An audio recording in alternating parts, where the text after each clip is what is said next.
It is believed that the first armadillos on Earth appeared about 55 million years ago, and these animals owe their survival, unlike many other existing representatives of fauna, to the presence of a peculiar shell.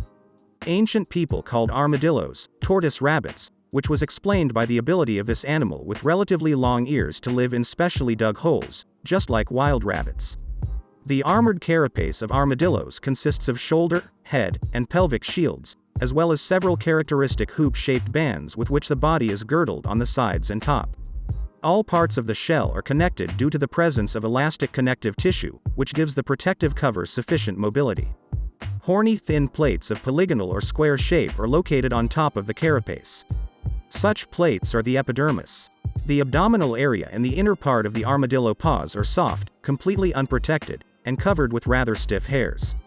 Similar frequent hairs can also be located between all bony plates, and sometimes even horny scales are pierced with them.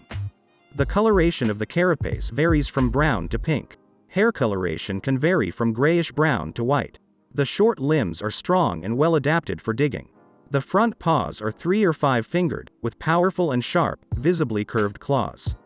It should be noted that armadillos are completely unable to survive in sub-zero temperatures, so their prevalence toward the poles is extremely limited.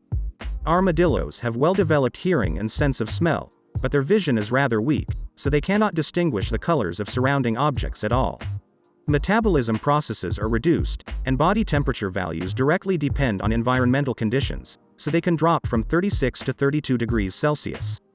Armadillos live in areas with sandy soil, and they choose places near fairly large anthills to build their dwellings, which makes it easier to find food.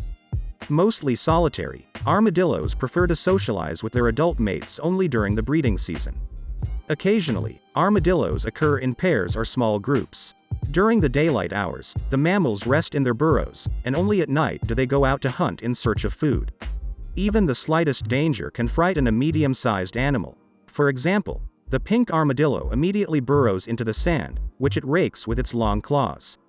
From the outside, such movements resemble normal swimming. Mammals can run quite fast and swim quite well. The standard diet of armadillos in natural conditions includes both animal and plant foods, but the main delicacies for these mammalian animals are termites and ants. Many species belonging to the category of almost omnivorous animals.